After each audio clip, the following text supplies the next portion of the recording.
ఈ ముగింపు రోజు దేవుడి అంతిమ నిర్ణయాన్ని మీతో చెప్పాలన్న ఆశ కలిగి ఉన్నాను. ఎందుకంటే ప్రారంభం నుంచి దేవుడు మనిషిని రక్షించుకోవడానికి దేవదూతలు మొదలుకొని తన కుమారుడైన క్రీస్తును పంపే వరకు ఒక రక్షణ ప్రణాళికను సిద్ధం చేశాడు. మనిషిని తన హక్కున చేర్చుకోవడానికి తన ప్రియకుమారుడైన యేసుక్రీస్తు స్వరక్తాన్ని శిలువ మీద ఒలికించి రక్షణను ప్రసాదించి, మనిషి అదుపు తప్పితే ప్రకృతి వైపరీత్యాల ద్వారా బుద్ధి చెప్పుతూ భూమి మీద బ్రతుకుతున్న మనిషికి ఎన్నో అవకాశాలు ఇచ్చినా మానవ మనుగడ మారలేదని మనం ఇట్టే చెప్పగలం. ఎందుకంటే ఎన్నో విపత్తులు ఈరోజు ప్రపంచ దేశాలలో కనపడుతున్నాయి. ఎండలు మండిపోవటం కానివ్వండి, విపరీతమైన వర్షపాతం నమోదవటం కానివ్వండి, విదేశాలలో విపరీతమైన చలి రావటం కానివ్వండి, భూకంపాలు, సునామీలు విపరీతంగా ఈరోజు ప్రపంచ జనాభాను తాకుతున్నాయి. ఒకప్పుడు ప్రకృతి వైపరీత్యాలంటే ఎప్పుడో ఒకప్పుడు వచ్చేటివి. కానీ నిత్యము పలకరిస్తున్న ఈ పరిస్థితుల మధ్య దేవుడు కోపం అని మనిషి అర్థం చేసుకుని బ్రతకగలుగుతున్నాడా? అంతెందుకండి, మనిషి దేవునికి ఎదురు తిరిగితే ఈ ప్రకృతి మన మీద పగపడుతుందన్న నిజాన్ని నిన్న విన్న తర్వాత మారాలన్న ఆలోచన మనకైనా వచ్చిందా? అమ్మో, ఏ క్షణంలో ఏం జరుగుతుందో తెలియని పరిస్థితుల మధ్య దేవుని కొరకు బ్రతకటం తప్ప మరొక గత్యంతరం లేదని నిన్న విన్న మనమే ఆలోచనలో లేకపోతే ఇక ఈ సమాజం ప్రతిదానిని శాస్త్రీయ కోణంలో చూస్తూ ప్రకృతిలో ఏదో లోపాన్ని వెతుకుతూనే ఉన్నారు. మరేం చేయాలి? ఒకవైపు రక్షణ ప్రణాళికను సిద్ధం చేసిన మనిషి ఆలోచన దేవుని వైపు మళ్ళలేదు. ప్రకృతి వైపరీత్యాలతో మనిషికి బుద్ధి చెప్పుతున్నా మరణిస్తున్నవారు మరణిస్తున్నారు, కానీ బ్రతికున్నవాడు మాత్రం మారటం లేదు. 2006 సంవత్సరం డిసెంబర్ 26వ తేదీన ఒక భయంకరమైన సునామీ వచ్చింది. 2,50,000 మంది చనిపోయారు. ఆ మరణించిన శవాలను ఎలా దహన సంస్కారాలు చేయాలో తెలియక ఒక ఎడారి ప్రాంతంలోనికి తీసుకెళ్ళి ఒక గొయ్యి తవ్వి అందులో వేసి పెట్రోల్ పోసి తగలబెట్టేశారు. అంటే ఎంత విపరీతంగా చచ్చిపోయారో ఆలోచించండి. 2,50,000 మంది మరణించారు. నిన్న మొన్న వచ్చిన జపాన్ సునామీ వల్ల ఇంచుమించు 1,50,000కి పైగా మరణిస్తే కొన్ని కోట్ల రూపాయల ఆస్తి నష్టం జరిగింది. ఇవి ప్రపంచం దృష్టికి తెలుసు. 2006 సునామీని చూసి ఎంతమంది మారారు? లేదా 2011 జపాన్ సునామీని చూసి ఎంతమంది మనసు మార్చుకున్నారు? ఇదిగో ప్రస్తుతం ఇండోనేషియాలో సుమత్రా దీవుల్లో జరుగుతున్న భయంకరమైన భూకంపం, భూగర్భంలో ఉంటున్న అగ్ని పర్వతాలు బద్దలవ్వటం వల్ల ఈరోజు మనం ఎదుర్కొంటున్న ఈ విషమ పరిస్థితులను బట్టి అయినా మనిషి మారాలనుకుంటున్నాడా? చెప్పండి, మారాలనుకుంటున్నాడా? ఏమండి, ఏ క్షణాన ఏం జరుగుతుందో తెలియని పరిస్థితుల మధ్య ఇన్ని చూస్తున్నా మనిషి మారాలన్న ఆలోచన మనిషికి రాకపోతే ఇక దేవుడు ఏం చెయ్యాలి? మన గర్భాన పుట్టిన మన కుమారుణ్ణి మాటలతో వాడిని మార్చడానికి ప్రయత్నం చేస్తాం, లేదంటే బెత్తంతో దండిస్తాం. ఎంతకీ వాడు వినకపోతే ఇక వాడి పట్ల మనం ఆశలు వదులుకుంటామండి. ఇక నువ్వేమైపోయినా నాకు పర్వాలేదురా అంటాం మనం. అంతకు మించి మనం ఏం చేయగలం చెప్పండి? ఎన్నో మాటలు వినిపించిన, ప్రకృతి ద్వారా మనిషికి బుద్ధి చెప్పిన, మానవ మనుగడ మారకపోతే దేవుడు తీసుకున్న అంతిమ నిర్ణయమే ఈరోజు మనం వినబోతున్న పాఠం. ఈరోజు మనం వినబోతున్న పాఠం అండి. కాబట్టి ఇంకెన్ని ప్రకృతి వైపరీత్యాలు రావాలి మనం మారాలి అంటే?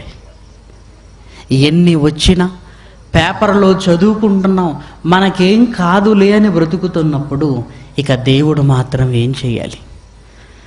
మరణించిన వారు మరణిస్తున్నారు, బ్రతుకున్న వారికి మారు మనసు రాలేదు గనుకనే ఈరోజు మిగిలిన మనల్ని బట్టి దేవుడు తీసుకున్న ఒక నిర్ణయం ఏంటో మీరు చూడగలిగితే, హెబ్రీలకు రాసిన పత్రిక దయచేసి మీ బైబిల్ను తెరిచి చూడగలిగితే, హెబ్రీలకు రాసిన పత్రిక 12వ అధ్యాయము 26, 27 వచనాలు దయచేసి చూడండి.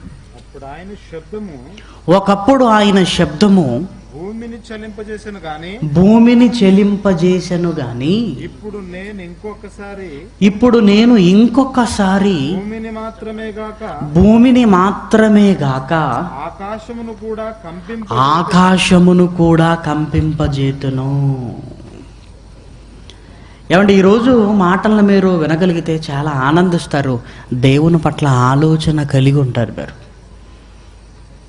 ఒక భూకంపం వచ్చినా, ఒక అగ్నిపర్వతాలు వద్దలైనా, ఒక సునామీ విరుచుక పడినా, ఒక చలి విపరీతంగా మనిషి నిలవలేనట్టుగా ఉన్న, ఎండలు మండిపోయినా మనిషికి మారు మనసు రావటం లేదు. చూడండి, పోనీ ఎండలు మండిపోతున్నాయి అనుకోండి, అమ్మో దేవుని కోపం అని మనిషి మారేటట్టుగా ఉన్నాడా?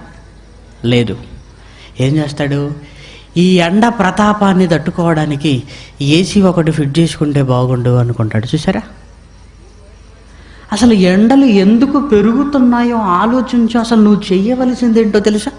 నువ్వు మనసు మార్చుకోవాలి. అది మనసు మాత్రం మార్చుకోవటం లేదు, కానీ వస్తువులను మార్చుకుంటూ చల్లగా ఉండాలనుకుంటున్నాడు. పోనీ సునామీలు విరుచుకపడుతున్నప్పుడు మారుతున్నాడా? అది లేదు. ఒకవేళ సునామీ వస్తే ఏం చేయాలి అని ఈరోజు మనిషి అనుకుంటున్నాడంటే, ఎత్తైన ప్రదేశాలకు వెళితే మనల్ని మనం కాపాడుకోవచ్చు అని సునామీ భూకంపం రాగానే ఇళ్లల నుంచి పరిగెత్తటం నేర్చుకున్నారే తప్ప మనసు మారుతుందా? అప్పుడప్పుడు టీవీలో ఆ దృశ్యాలు చూస్తుంటే ఇల్లు ఇలా కదిలినట్టుగా ఉండగానేనండి ఉన్న పలంగా ఇంట్లో నుంచి బయటికి పరిగెత్తుతున్నారండి.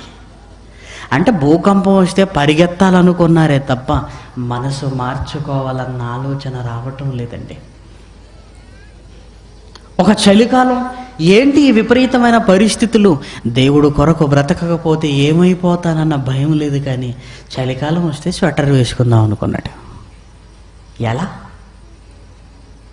ఈ పరిస్థితుల్లో మనిషి అధిగమించాలనుకుంటున్నాడే తప్ప ఈ పరిస్థితులు రావటానికి కారణం నేను మారకపోవటమే అని మనిషి ఎప్పుడు గుర్తిస్తాడండి? ఇక గుర్తించడండి. అందుకే దేవుడు, నేను ఒకప్పుడు భూమిని మాత్రమే కంపింపజేశాను, నా పిల్లలు వణికి మారుతారేమో అని, కానీ మారరు. అందుకే మారని నా పిల్లలను చూసి నేను ఒక నిర్ణయం తీసుకున్నాను అంటున్నాడు. అదేంటో మళ్ళీ చూడండి ఆ మాట, 26వ వచనం. అప్పుడు ఆయన శబ్దము భూమిని చెలింపజేసెను గాని ఇప్పుడు నేను ఇంకొకసారి భూమిని మాత్రమే గాక ఆకాశమును కూడా కంపింపచేతును అని మాట ఇచ్చియున్నాడు. ఏమంటే భూకంపాన్ని గురించే సరిగా ఈరోజు శాస్త్ర ప్రపంచానికి తెలియదు, కానీ దేవుడు శాస్త్రానికి అందనంత ఎత్తులో ఒక మాట అంటున్నాడు. ఆయన, నేను ఆకాశాన్ని కంపింపజేస్తాను అంటున్నాడు. ఏమంటే ఇప్పటి వరకు ఆకాశం కంపించటాన్ని గురించి మానవ మేధస్సుకి ఇంకా తెలియదండి. భూకంపాన్ని గురించే ఏదో కొద్ది మేరకు నేర్చుకున్నాడు అంతే. కానీ దేవుడు, ఒకవేళ భూకంపం వచ్చినా మనిషి మారటం లేదు గనుక నేనేం చేస్తానంటే, మాటికి భూకంపాలు, మాటికి సునామీలు వద్దు, నా పిల్లలు మారితే భయం కలిగి బ్రతికితే బాగుండు, ఎన్ని వచ్చినా ఎదుర్కోవాలి, నాకు ఎదురు నిలబడాలనుకుంటున్నారు కనుక మాటి మాటికి ఇవన్నీ రప్పించటం కంటే ఒక్కసారి ఏం చేస్తానంటే ఆకాశాన్ని కంపింపజేస్తాను. ఆకాశ కంపమా? అవును. ఏమంటే ఆకాశాన్ని కంపింపజేస్తే ప్రమాదం ఏముంది అనుకుంటున్నారా? ఏమంటే భూకంపం వస్తే అపార్ట్మెంట్లు కూలిపోతాయి, సునామీ వస్తే జనజీవనం స్తంభించిపోతుంది, ఆకాశంలో కంపం వస్తే ఏమవ్వదని ఒకవేళ మీరు అనుకుంటున్నారేమో, అది పొరపాటు. నేను ఇంకొకసారి ఆకాశాన్ని కంపింపజేస్తాను. ఆకాశంలో కంపం. ఆకాశాన్ని ఎందుకు కంపింపచేస్తున్నాడంటే ఈ విశ్వాన్ని ముగించాలని దేవుడు నిర్ణయించుకున్నాడు. ఏమండి, ఇక ఈ విశ్వాన్ని, ఈ విశ్వంలో ఉంటున్న భూమి మీద ఉంటున్న తన పిల్లలు, ఇది ఈ సర్వ సృష్టి ఇదంతా వద్దు, ఇంకా ఇదంతా ముగించేయాలని దేవుడు నిర్ణయించుకున్నాడు. చూసారా? ఇక ప్రకృతి వైపరీత్యాలు రావటం పోవటం ఇదొద్దు, ఇక ఏకంగా ఈ విశ్వాన్ని ముగించాలని దేవుడు నిర్ణయించుకున్నాడు. ఎందుకంటే మనిషికి మార్పు లేదు. ఏమంటే జపాన్లో సునామీ వచ్చింది. అప్పుడు మనం ఏమనుకున్నామండి? అమ్మయ్య, మన దేశంలో కాదు కదా అనుకున్నాం. ఇండోనేషియాలో సునామీ వచ్చింది. భారతదేశంలో ఉంటున్న మనం ఏమనుకున్నామంటే అమ్మో మారిపోవాలి అనుకున్నామా? అదేం లేదు. అమ్మయ్య, మన దేశం కాదు కదా అనుకున్నాం. పోనీ మన దేశంలో కచ్ అనే ప్రాంతంలో గుజరాత్లో భూకంపం వచ్చిందండి. అప్పుడేమనుకున్నాం? అమ్మయ్య, మన రాష్ట్రం కాదు కదా, ఎక్కడో గుజరాత్ కచ్లో వచ్చింది, వాళ్ళు పోయారు, మనకేంటి హాయిగా ఉన్నాం అనుకున్నాం. పక్క దేశానికి ప్రమాదం వచ్చినా ఆలోచించటం లేదు, నీ దేశంలో నీ పక్క రాష్ట్రానికి వచ్చినా ఆలోచించటం లేదు. పోనీ ఆంధ్రప్రదేశ్లోనే కర్నూలుకు వరదలు వచ్చేయండి, అప్పుడు మనం ఏమనుకున్నాం అంటే కర్నూలు జిల్లాలకు కదా, రంగారెడ్డి గడ్డ మీద ఉంది, మనకు ప్రాబ్లం లేదనుకున్నాం. మరి ఎలా అండి? పక్క దేశానికి వచ్చినా ఆలోచించవు, నీ దేశంలో పక్క రాష్ట్రానికి వచ్చినా ఆలోచించవు, నీ రాష్ట్రంలో నీ ప్రక్క జిల్లాకు వచ్చినా ఆలోచించవు. పోనీ మన జిల్లాలలోనే ప్రమాదం వచ్చిందనుకోండి, అప్పుడు ఏమనుకుంటామండి? అమ్మయ్య, మన మండలం కాదు కదా అనుకుంటాం. చూసారా మనిషి ఆలోచన ఎలా ఉందా? పోనీ కోహిర్ మండలంలోనే ప్రమాదం వచ్చేసింది అనుకోండి, అప్పుడేమనుకుంటామండి? అమ్మయ్య, మా గ్రామం కాదు కదా, మా గ్రామం బాగానే ఉంది కదా అనుకుంటాం. మారవా? ఎప్పుడు నాకేం పర్వాలేదు అనుకుంటున్నాము, కానీ ఇన్ని ప్రమాదాలు జరుగుతున్నప్పుడు భయం అనేది మనిషికి రాకపోతే ఇంకెప్పుడండి దేవుడికి భయపడేది?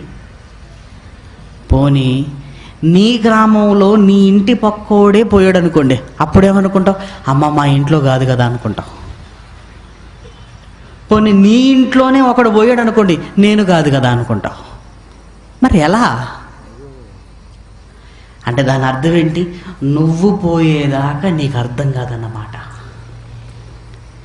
ఇంట్లో ఒకడు చనిపోయినా నీకు అర్థం కావటం లేదంటే దేవుడు నిన్ను తీసేయాలన్నమాట. ఎందుకు? ప్రాణం మీదికి తెచ్చుకుంటావు.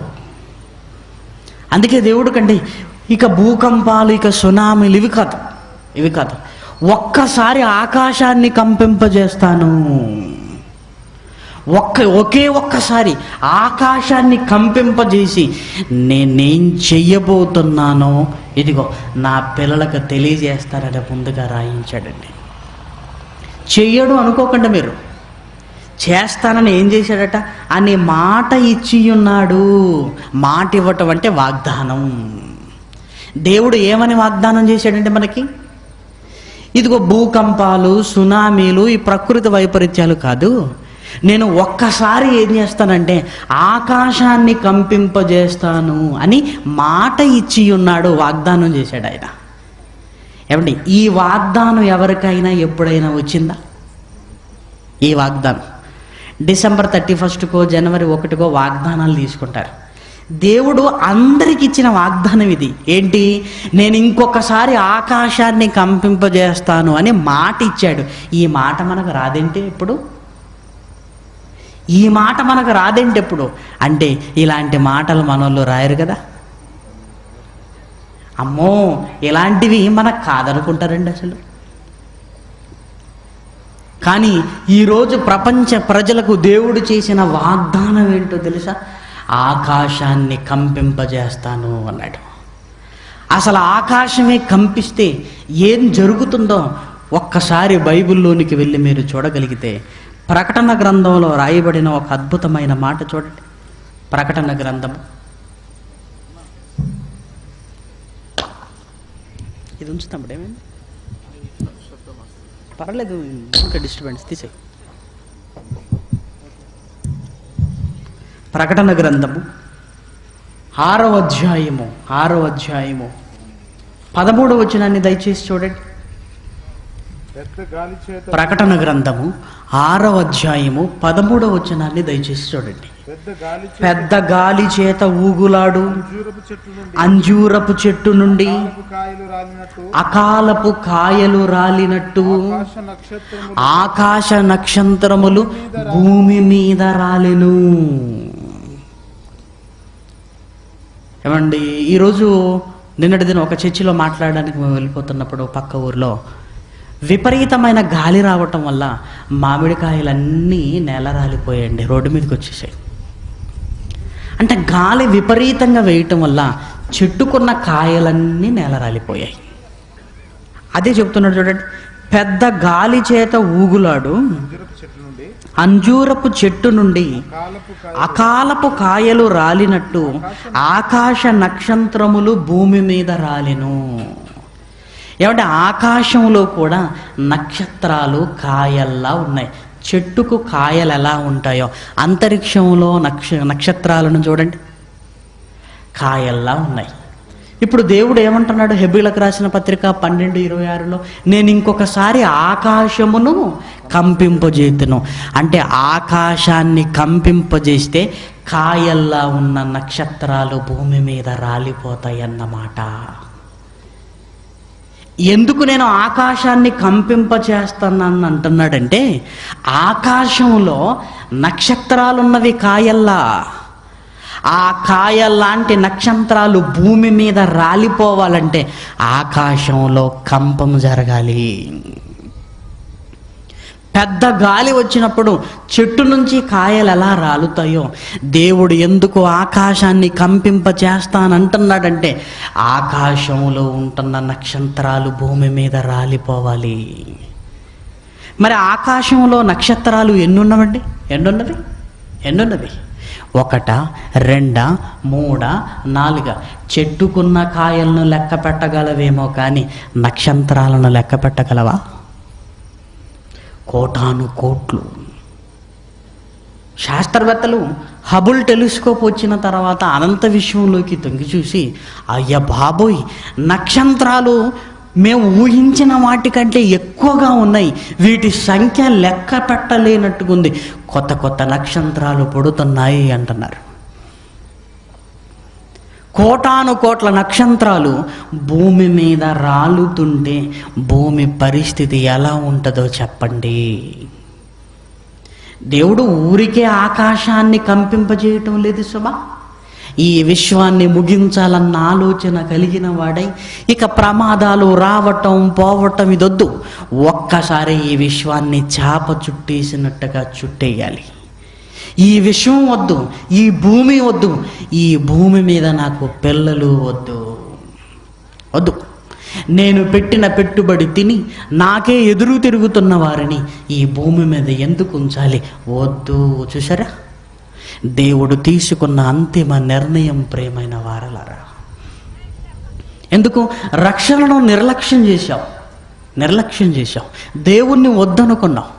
ఈ 60 సంవత్సరాల చిన్న జీవితంలో తాగుడుకు బానిసైన వాడు ఒకడు, వ్యభిచారంలో బానిస అయిన వాడు ఒకడు, మత్తు మందులకు అలవాటు పడినవాడు ఒకడు.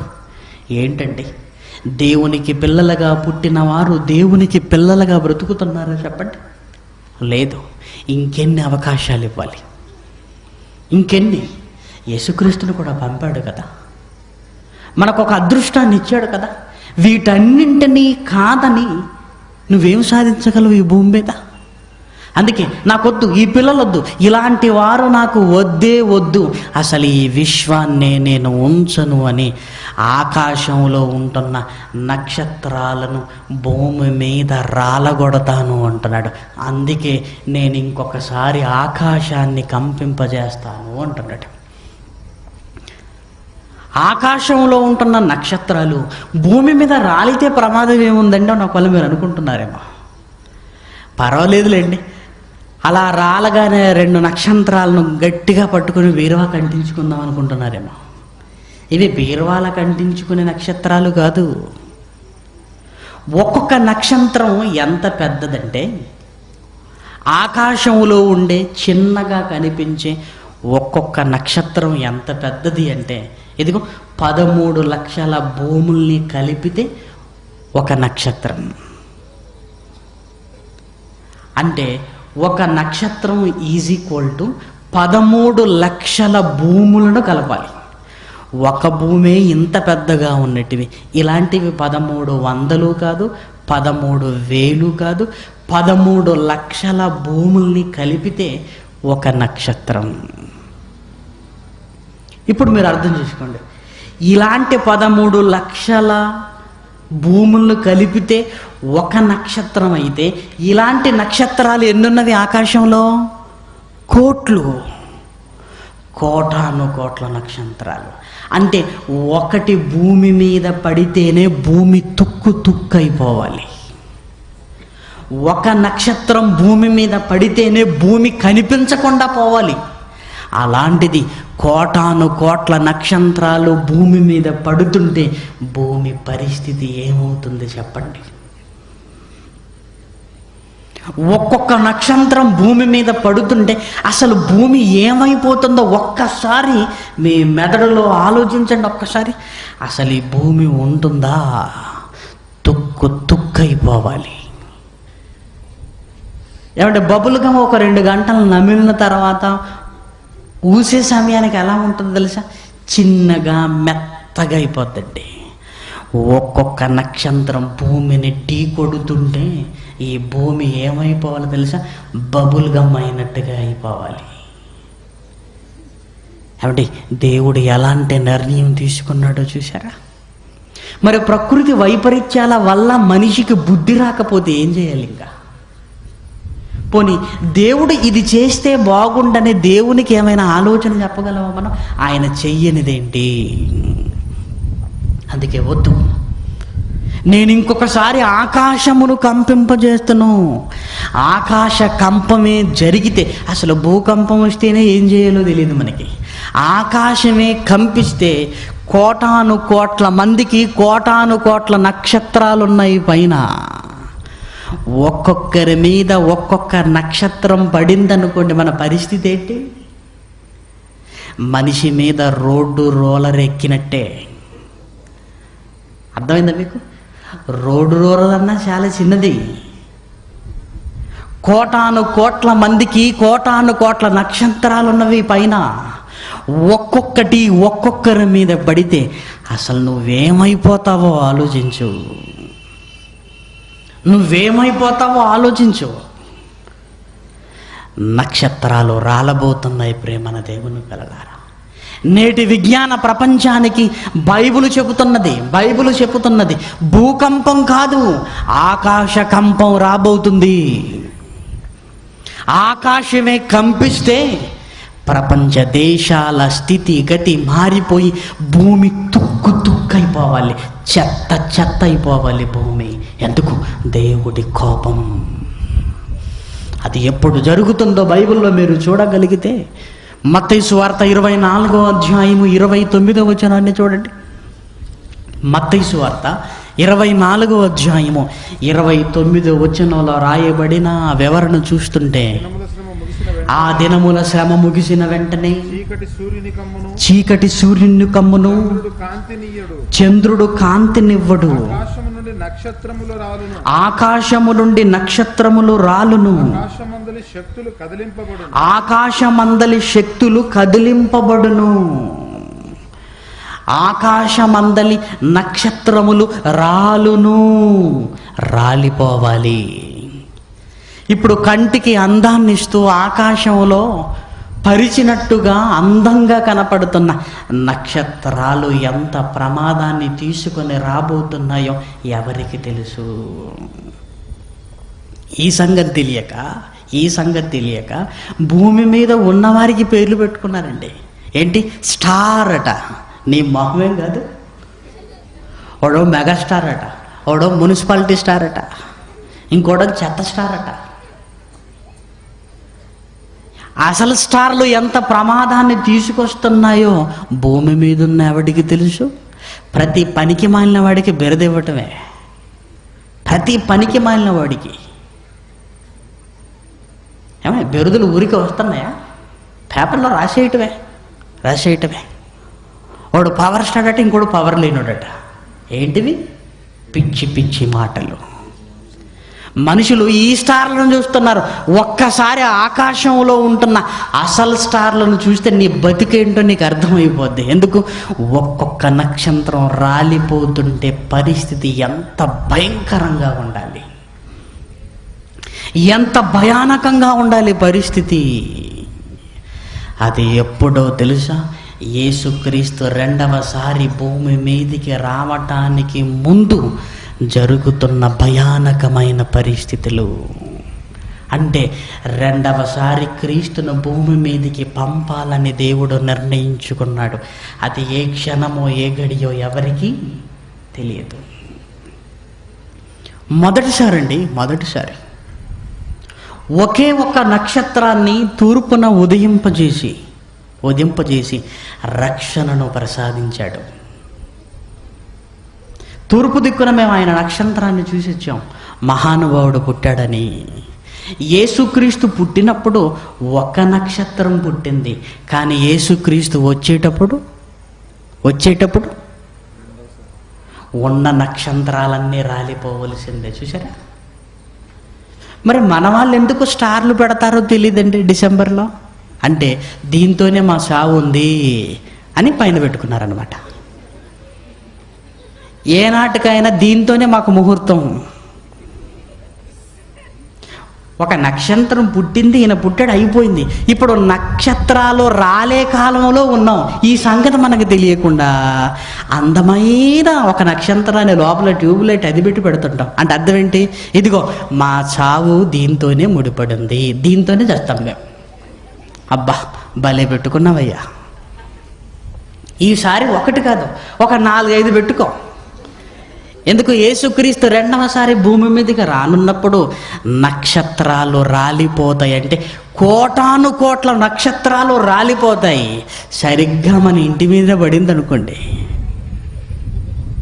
నువ్వు ఉండవు. అసలు ఏమైపోయారో కూడా ఆనవాళ్ళు కూడా ఉండవండి. భూమి కంటే 13 లక్షల రెట్లు పెద్దదైన ఒక్క నక్షత్రం పడితే చాలండి, భూమి ఆనవాలు లేకుండా వెళ్ళిపోవాలి. ఆనవాలు కూడా ఉండదు.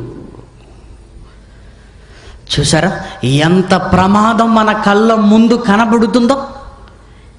అందుకేనండి దేవుడు విసుగు చెంది ఇక వద్దు, ఈ ప్రమాదాలు మాటికి రావటం, మనిషి మళ్ళీ మేరటం, ఇదంతా వద్దు. ఒక్కసారి కంపింపజేస్తే ఇదంతా క్లోజ్. అదే నిర్ణయించుకున్నాడు. యేసుక్రీస్తును భూమి మీదకి పంపడానికి ముందు పరిస్థితులను అంచనా వేసిన యేసుక్రీస్తు ఆయన కూడా వచ్చి ఈ భూమిని మళ్ళీ రక్షించడానికి రాబోవటం లేదండి ఆయన. అదంతా మొదటి రాకడ. ప్రియమైన దేవుని పిల్లలారా, మనిషే రక్షణను నిర్లక్ష్యం చేసి ఎవరికిష్టానుసారంగా వారు బ్రతుకుతున్నారు కదా. ఎవరిష్టానుసారంగా. దేవుడంటే భయం ఉందా? ఏమండి, పురుగు నుంచి పులి వరకు భయపడుతున్న మనిషి దేవుడంటే భయం లేదండి. కనిపించే కాకి దుస్తులు వేసుకున్న వారికైనా భయపడతారేమో, కానీ దేవుడంటే బొత్తిగా భయం లేనివాడుగా ఈరోజు మనిషి బ్రతుకుతున్నాడు. పైగా దేవుడేదో కీలుబొమ్మైనట్టు, మనం చెప్పినట్టుగా ఆయన వింటాడు అనుకుంటూ దేవుడికి ఎదురుగుతున్న సమాజాన్ని ఎందుకు ఉంచాలి? అందుకే ప్రియమైన దేవుని పిల్లలారా, ఆకాశము నుండి నక్షత్రములు రాలును. నక్షత్రాలు రాలుతున్న పరిస్థితులు ఎలా ఉంటావో చూడండి. పేతురు గారు రాసిన 2వ పత్రిక 3వ అధ్యాయము. పేతురు గారు రాసిన 2వ పత్రిక 3వ అధ్యాయము 10, 11, 12 వచనాలు. అయితే ప్రభువు దినము దొంగ వచ్చినట్లు వచ్చును. ఆ దినమున ఆకాశములు మహాధ్వనితో గతించిపోవును, పంచభూతములు మిక్కుటమైన వేండ్రముతో లయమైపోవును, భూమియు దాని మీదున్న కృత్యములు కాలిపోవును. ఇవన్నీ ఇట్లు లయమైపోయినవి గనుక ఆకాశములు రవులుకొని లయమైపోవునట్టు, పంచభూతములు మహావేంద్రముతో కరిగిపోవునట్టు దేవుని దినపు రాకడ కొరకు కనిపెట్టుచు. చూసారా, ఒక్కసారి సూచనలు ప్రకృతిలో కనిపించాయంటే క్షణాల మీద ఈ విశ్వం పని అయిపోయినట్టే.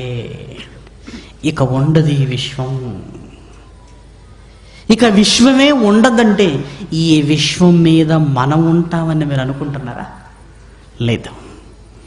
భూమే ఉండనప్పుడు, భూమే కాలిపోయినప్పుడు, పంచభూతాలే వేంద్రముతో లయమైపోతే, కరిగిపోతే, వాటితో పాటు మానవ బ్రతుకు కూడా కరిగిపోవలసిందే. ఇక లేదు, ఇక ఏమీ లేదు. అంటే దేవుడు ఈ విశ్వాన్ని ఎంత త్వరగా ముగిస్తే అంత త్వరగా మంచిదనుకుంటున్నాడు అన్నమాట.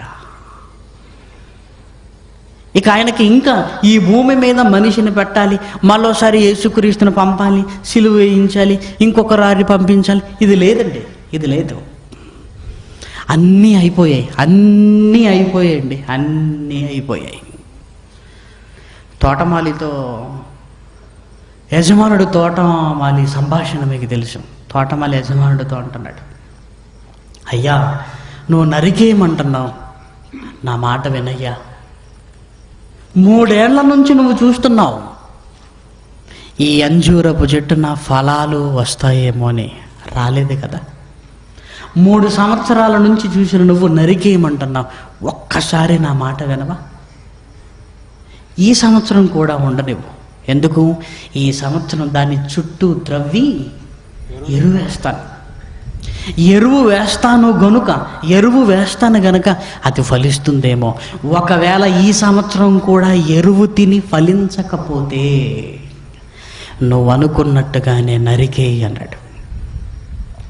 అది తోట గురించి, తోటలో ఉంటున్న చెట్టు గురించి అనుకుంటే పొరపాటు.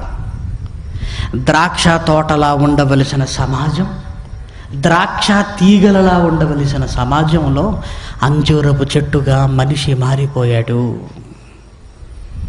దేవుడు అసలు ఉంచకూడదు. అసలు ద్రాక్ష తోటలో అంజూరపు చెట్టు ఏంటండి? ఆయన ఉంచాడు. అంటే ఉండకూడని నిన్ను ఈ సమాజంలో పోనీలే ఫలిస్తావేమో, మారుతావేమో అని నిన్ను ఉంచాడు. నువ్వేదో గొప్పవాడు అని, నీదేదో ఎక్సర్సైజ్ బాడీ అని ఉంచలేదు. చాలామంది అంటుంటారండి, అంటే మనకేమవుదండి, పుట్టినప్పటి నుంచి ఇప్పటి వరకు హాస్పిటల్ ముఖమే నాకు తెలియదేంటండి, హాస్పిటల్ ముఖమే అయ్యగారికి తెలియదట. అబ్బో, నువ్వేదో ఆరోగ్యవంతుడు అని, నువ్వేదో గొప్పవాడు అని నువ్వు బ్రతకడం లేదు సుమా.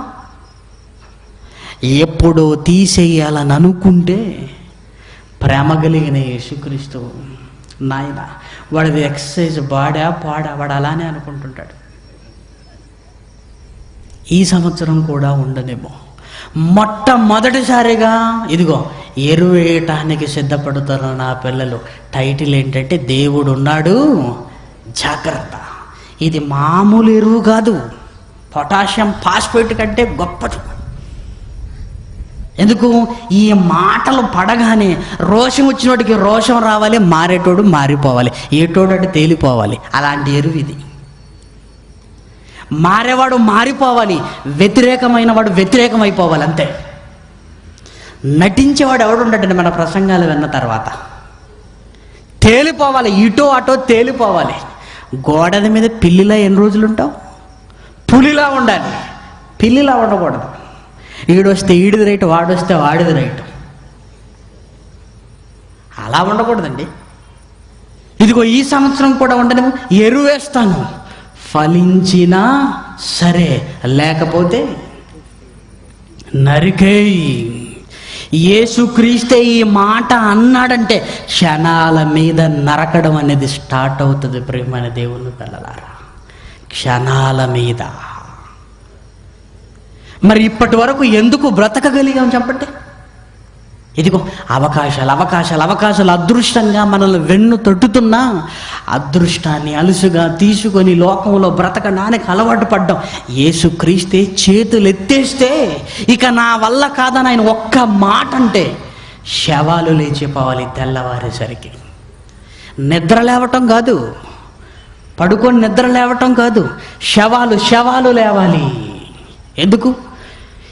ఎంత మహాజ్ఞానాన్ని విన్న తర్వాత కూడా మనిషి మారకపోతే బ్రతుకుతే ఎంత, చస్తే ఎంత కాదా? ఇంకెన్ని సంవత్సరాలు నీ వయసు మీద పడింది? 20, 30, 40 అన్నావు. ఇంకా దేవుడు అంటే భయం లేదు. ఇంకెప్పుడు మారుతావయ్యా నువ్వు? ఇల్లుకు దూరం అయి కాటికి దగ్గర అవుతున్నావు. ఆరోగ్యం మందలించేటట్టుగా ఉంది, మందకించేసింది ఆరోగ్యం. ఇంకేంటి? సమాజంలో ఇన్ని చావులు చూసిన ఏ రోజైనా నేను చేస్తానన్న ఆలోచన నీకు రాకపోతే నీది గుండె బండ? నువ్వు మనిషివేనా అసలు? ఏమంటే మనిషి అన్నవాడికి కొన్ని ఆలోచనలు ఉంటాయండి. కొన్ని సందర్భాలలో భయం అనేది రావాలి. అవును, కోట్ల మంది చచ్చిపోయిన ఈ లోకంలో నేను చస్తే ఏంటని ఒక్కసారైనా మనిషికి ఆలోచన వల్ల, మనిషి అన్నవాడికి మృగంలా బ్రతుకుతుంటే ఏ ఆలోచన లేకపోతే నీకు పనిష్మెంట్ ఎలానో తెలుసా? దేవుడు వదిలిపెట్టడు. అందుకే 3 ఏళ్ల నుంచి చూస్తున్నాను. ఒక్క సంవత్సరం 2012ను చూడని వాళ్ళు ఎంతోమంది ఉన్నారు, లేరా? 2013ను చూడని వారు ఇక్కడ ఎంతమంది ఉన్నారో ఎవరికి తెలుసు? 2013కు వెళ్ళమేమో ఎవరికి తెలుసు? అందుకే ప్రేమన దేవుని పిల్లలారా, నిర్లక్ష్యం వద్దు. దేవుని మాటను లక్ష్య పెట్టాలి. దేవుడిచ్చిన ఈ చిన్ని జీవిత కాలంలో దేవుడి కోసం బ్రతకాలి. పంచభూతాలన్నీ మిక్కుటమైన వేండ్రంతో లయమైపోతే మరి దేవుడి కోసం బ్రతుకుతున్న మన పరిస్థితి ఏంటి అని మీకు డౌట్ రావచ్చు. నక్షత్రాలు రాలిపోతే మరి మన పరిస్థితి ఏంటంటే దేవుడి కోసం బ్రతుకుతున్నాం కదా. నీ పరిస్థితికి ఢోకా లేదయ్యా. ఎందుకు? ఇది లేకపోతే నీకు మరొకటి ఉంది. ఇది చిన్నది. ఈ లోకం వెళ్ళిపోతే ఎందుకు బాధపడుతున్నావు? ఈ లోకం వెళ్ళిపోయినా పర్వాలేదు, నాశనమైనా పర్వాలేదు, ఇక్కడ నువ్వు మరణించినా పర్వాలేదు. ఎందుకు? మరో లోకం నీ కొరకు సిద్ధపరుస్తుంది. మరో లోకం నీకుంది. చూడండి, ఇదే పేతురు గారు రాసిన 2వ పత్రిక 3వ అధ్యాయము 12వ వచనపు 2వ భాగంలో, మీరు పరిశుద్ధమైన ప్రవర్తనతోనూ భక్తితోనూ ఎంతో జాగ్రత్త కలిగిన వారై ఉండాలి. ఒకవేళ యేసు రాక ఆలస్యమైన, మనం ముందుగానే మరణించిన బ్రతకడానికి ముందు ఇదిగో పరిశుద్ధమైన ప్రవర్తనతోనూ భక్తితోనూ ఎంతో, అంటే ఎంత బాగా అర్థం చేసుకోవాలి ఆ మాట చెప్పండి. మామూలు జాగ్రత్త కాదు, ఎంతో జాగ్రత్త. అంటే ప్రతి విషయంలో దేవుడి దగ్గర జాగ్రత్తగా ఉండాలి. ఏమంటే ఎన్నిసార్లు దేవుడు జాగ్రత్త అని రాయిస్తే వినే దగ్గర మనిషికి జాగ్రత్త లేదు, విన్న తర్వాత జాగ్రత్త లేదు, దేవుడి దగ్గరకు వచ్చిన తర్వాత జాగ్రత్త లేదు. అసలు ఈ బ్రతుకులో ఎంతో జాగ్రత్తగా ఉండమన్నాడు. అస్సలే లేని మనిషికి చెప్పొద్దు దేవుడున్నాడు జాగ్రత్త అని. అందుకే జాగ్రత్త కలిగి నువ్వుంటే నీకు డోకా లేదు. ఎందుకంటే కింది వచనంలో చూడండి, 13వ వచనం, అయినను మనం ఆయన వాగ్దానం బట్టి క్రొత్త ఆకాశముల కొరకు క్రొత్త భూమి కొరకు కనిపెట్టుచున్నాము, వాటి యందు నీతి నివసించును. అంటే ఇది పోయినా పర్వాలేదు, ఇది పోయినా పర్వాలేదు, ఈ భూమి పోయినా పర్వాలేదు, నక్షత్రాలు రాలిపోయినా పర్వాలేదు, గ్రహాలు వెళ్ళిపోయినా పర్వాలేదు, ఈ విశ్వమంతా వినాశనమైనా పర్వాలేదు, నాశనము లేని ఒక మహాలోకం ఉంది. అది ఎక్కడో లేదు, దేవుడు ఉంటున్న మహాలోకం పరలోకం. ఇక్కడ జాగ్రత్త కలిగి నువ్వు బ్రతికితే అందరితో పాటు నువ్వు మరణించినా అందరున్న చోటికి నువ్వు వెళ్ళవు. దేవుడు కొరకు బ్రతికి మరణించిన నీకు ఇదిగో నీతి నివసించే ఒక మహాలోకం కనపడుతున్న ఆకాశానికి కావల దేవుడు సిద్ధపరుస్తున్నాడు. దేవుడు సిద్ధపరుస్తున్నాడు. ప్రేమన దేవుని పిల్లలారా, ఇక్కడ ఉండాలని ఆలోచిస్తున్నారా? వద్దు. యేసు వచ్చిన రోజైనా మనం వెళ్ళిపోవాలి, లేదా ఏ రోజు మనం వెళ్ళిపోవాలో మనకే తెలియదు. ఇదిగో తల్లి గర్భంలో కొట్టుకుంటున్న గుండె ఆగిపోతే వెంటనే ఇంట్లో నుంచి బయటకు లాగేసి కాటికి పంపించి సమాధి చేసే ఈ వ్యవస్థలో, ఈ సమాజంలో ఇక్కడే ఉండాలని మీరు సాధించేది ఏముంది చెప్పండి? ఇది లేకపోయినా, ఇక్కడ మనం లేకపోయినా, ఇదిగో మహాలోకం ఎప్పటికీ ఉండే లోకం. ప్రమాదాలు లేవు, ప్రమాదాలు లేవు. అక్కడ దేవుడుండే మహాలోకంలో ఆనందంగా ఉండగలిగే ఒక మహాభాగ్యం మనకుంది. ప్రేమన దేవుని పిల్లలారా, పోగొట్టుకుంటారా? ఇది నాశనం అయిపోతుందని తెలిసిన తర్వాత దీని మీద ప్రేమ పెంచుకొని మీ బ్రతుకులను ఎందుకు నాశనం చేసుకుంటారు? ఈ పంచభూతాలు మిక్కుడమైన వేంట్రంతో లయమైపోయినా పర్వాలేదు, పర్వాలేదు. ఎందుకు? నాశనము కానీ శిథిలము కానీ ఒక మహాలోకం మీ కొరకుంది. ఇక్కడ జాగ్రత్తగా బ్రతికిన వాడు అక్కడ ఎల్లప్పుడూ ఉండగలిగే మహాలోకం అండి. దాని గురించి రాయబడిన మాటలు చూడండి. కొరింథీయులకు రాసిన 2వ పత్రిక, కొరింథీయులకు రాసిన 2వ పత్రిక 5వ అధ్యాయము 11వ వచనాన్ని దయచేసి చూడండి. కొరింథీయులకు రాసిన 2వ పత్రిక 5వ అధ్యాయము 1వ వచనం. భూమి మీద మన గుడారమైన ఈ నివాసము శిథిలమైపోయినను చేతి పని కాక దేవుని చేత కట్టబడినదియు నిత్యమైనదియునైనా నివాసము పరలోకమందున్నది. ఇది శిథిలమైపోయినా పర్వాలేదు. లోకానికి ఇది నాశనం అయిపోతుంటే ఏం చెయ్యాలో అర్థం కాదు.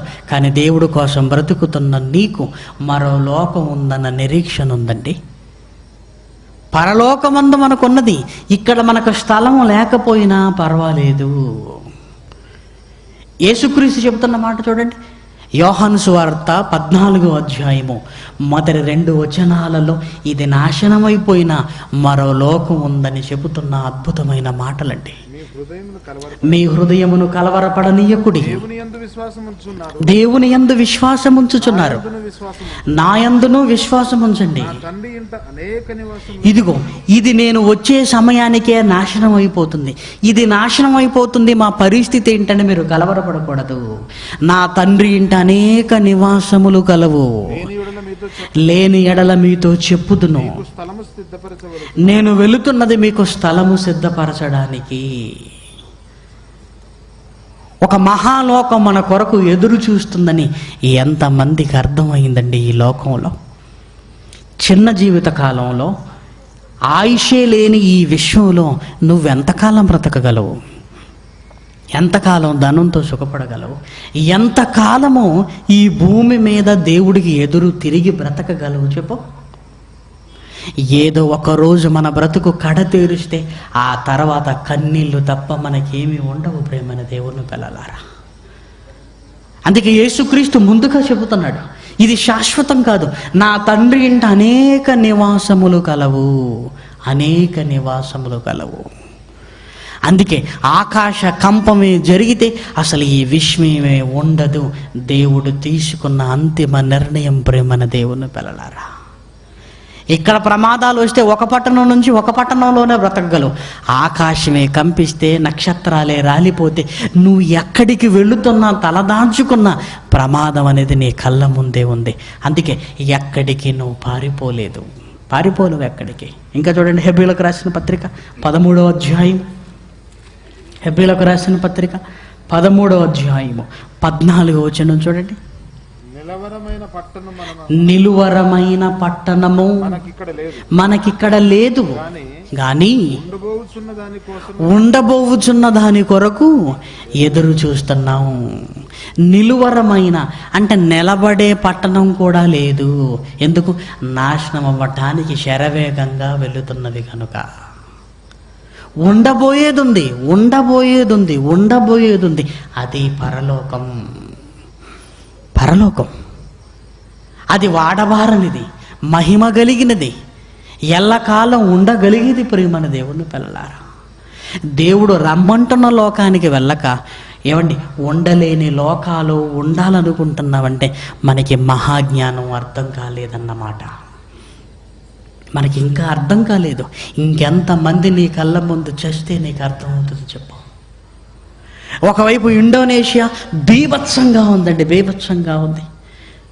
వార్తలు వింటుంటే భయానకమైన పరిస్థితులండి.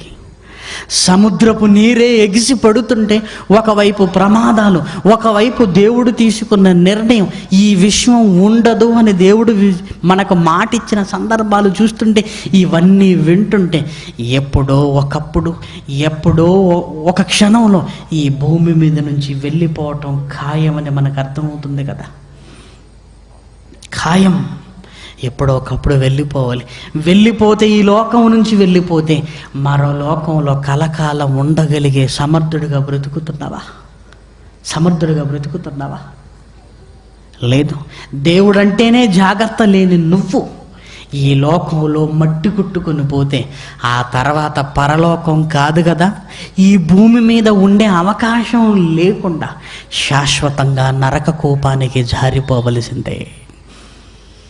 దేవుడు తీసుకున్న అంతిమ నిర్ణయం. ప్రియమైన దేవుని పిల్లలారా, నరకం అనగానే ఏదో చిన్న బాధ అనుకోకండి. పరలోకంలో ఆనందం ఎంత గొప్పగా ఉంటుందో నరకంలో బాధ అంత తీవ్రంగా ఉండాలి. ఎక్కడ వారిని అక్కడ సర్దేయడానికి దేవుడు నిర్ణయించుకున్నాడు. నా కోసం బ్రతికిన వారు నా దగ్గర ఉంటాడు. నన్ను విడిచిపెట్టి అపవాదిని స్నేహించి వాడి కోసం బ్రతికిన వాడు వాడి దగ్గరే ఉంటాడు. టోటల్గా ఈ భూమి మీద నుంచి మనిషిని ఎక్కడికి పంపాలో అక్కడ సర్దేయటానికి ఈ విశ్వ వినాశనానికి రంగము సిద్ధమైంది. ఎక్కడికి వెళతా? ఉన్నవన్నీ వదులుకొని ఈ చిన్న జీవితకాలానికి కక్కుర్తిపడి కోట్ల సంవత్సరాలు కాలడానికి వెళ్ళిపోతావా? కోటాను సంవత్సరాలు భూమి మీద బాధలు వస్తేనే తట్టుకోలేకపోతానంటున్నావు. మరి నరకంలో ఉంటున్న బాధ వచ్చి వెళ్ళిపోయే బాధ కాదు కదా. కోట్ల సంవత్సరాల ఆ బాధకు నువ్వెలా తట్టుకోగలవు? నిత్యపు ఆనందాలని విడిచిపెడుతున్నావు, నిత్య పాశానికి వెళ్ళిపోతున్నావంటే నీ గుండె ధైర్యం ఏంటి? ఎవరో నిన్ను మోసగిస్తున్నారు. దయ్యం నీ మనసును చెరిచేసింది. పరలోకానికి నిన్ను వెళ్ళనివ్వకుండా భూ సంబంధమైన వాటి మీద నీ మనసు మలిచింది. కానీ ప్రియమైన దేవుని పిల్లలారా, నరకంలో వెళితే తట్టుకోలేదు. పర్వాలేదులేండి, కొన్ని సంవత్సరాల తర్వాత అలవాటు అయిపోతుంది అనుకుంటున్నారేమో మీరు. అలవాట్లు అనేటివి భూమి మీద అలవాటు అయిపోతాయేమో, కానీ నరకంలో బాధ అలవాటుగా ఉండదు. కొన్ని కోట్ల సంవత్సరాల తర్వాత కూడా ఇప్పుడే నరకానికి వెళ్ళి కాలిపోయిన ఫీలింగ్ ఉంటుందండి మనకి. ఎప్పుడు అలవాటవదు. చూసారా, ఈ విశ్వ వినాశనానికి దేవుడు రంగం సిద్ధం చేసి ఎక్కడి వారిని అక్కడ సర్దయ్యాలనుకున్నాడు.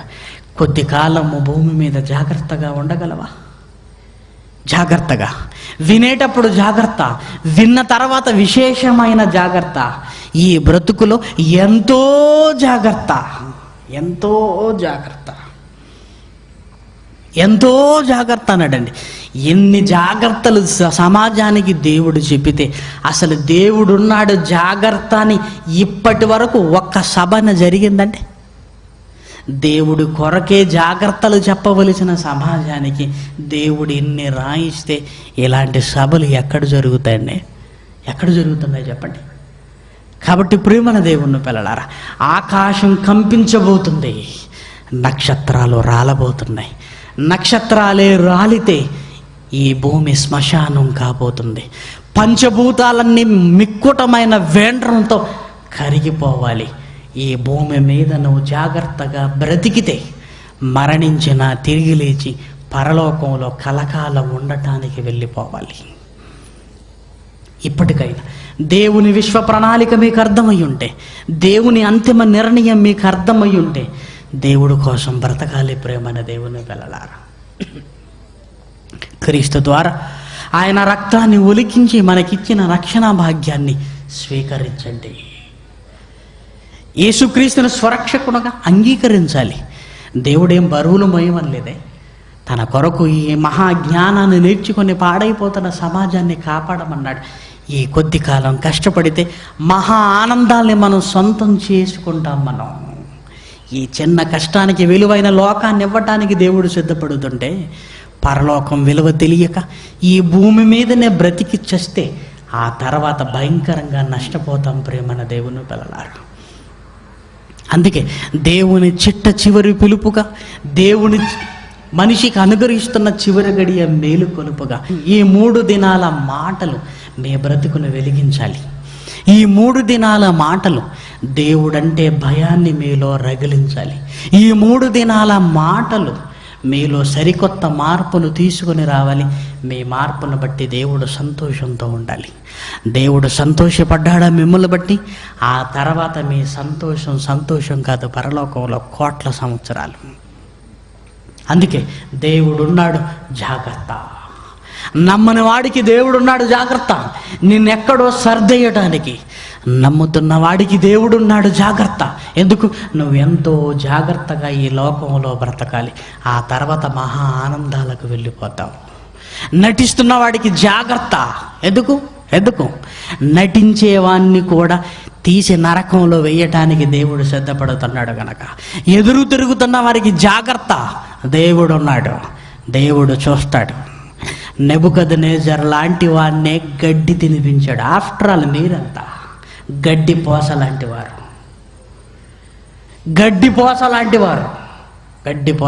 వారు. నెబుకద్నెజర్ ఎవరనుకుంటున్నారు? బబులోను మహాసామ్రాజ్యాది నేత. వాడికే కొమ్ములు మొలిపించి గడ్డి తినిపించాడు. నెబుకద్నెజరుతో పోలిస్తే మీరు ఎందులోకి సమానం? ఎందుకు పనికిరాని జీవితాలు మనకి? ఎందుకు? దేవునికి ఎదురు తిరగకండి. ఏటికి ఎదురు తిరిగినా పర్వాలేదు, బ్రతికి బట్ట కట్టగలవేమో. యేసు మాటలకు ఎదురు తిరిగితే బ్రతికి బట్ట కట్టలేరు, జాగ్రత్త. ఈ 66 పుస్తకాలలో దేవుడు రాయించిన మహాజ్ఞానానికి తల దించాల్సిందే. తల ఎగిరిందా ఆ తల మెడకాయ మీద ఉంటుంది, జాగ్రత్త. యేసు మాటలంటే ఏమనుకుంటున్నావు? ఏ ప్రజాప్రతినిధులు, ప్రతిపక్ష నాయకులు మాట్లాడుకునే మాటలు అంటున్నారా? ఈ మాటలు వాళ్ళు ఖండించి ఆ మాటలు వీళ్ళు ఖండించడానికి? సజీవమైన దేవుని మాట, లేఖనాలు శక్తి కలిగినవి. ఈ లేఖనాలలో ఉంటున్న శక్తికి అడ్డుపడే దమ్ము, ధైర్యం ప్రపంచంలో ఎవరికి లేదు. ఎదురు తిరగమనండి. ఈ 66 పుస్తకాలు ఎదురు తిరగమనండి. అంత ధైర్యం ఉందా? ఎదురు తిరిగి ఎంతకాలం బ్రతుకుతా? మట్టి కొట్టుకొని పోయారు. చరిత్రలోనికి వెళితే దేవుణ్ణి కాదన్న వాడికి కుక్కలు చింపిన వెస్తరైందండి వాడి బ్రతుకులు. వద్దు. దేవుడి కోసం వ్యతిరేకంగా బ్రతకాలన్న ఆలోచన నిద్రలో కూడా మీకు రాకూడదు. ఈ 66 పుస్తకాలకు తల దించాలి. మనకివ్వబడిన ఈ చిన్న జీవిత కాలంలో జాగ్రత్తగా బ్రతికి దేవుడుంటున్న మహాలోకానికి వెళ్ళిపోవాలి. యేసుక్రీస్తు లాంటి మహానుభావుడు అదే చేశాడండి. ఏ తప్పు చేయలేదు యేసుక్రీస్తు. అయినా దేవునికి భయపడ్డాడు. అంటే తప్పు చేయకపోయినా దేవునికి భయపడాలి. ఇక తప్పు చేసి దేవునికి నువ్వు భయపడటం లేదంటే అది ఎంత ప్రమాదమో ఆలోచించావు. భయభక్తులు కలిగి ఉన్నందున ఎంతో జాగ్రత్తగా బ్రతికి పరలోకానికి అర్హత సంపాదించాడు.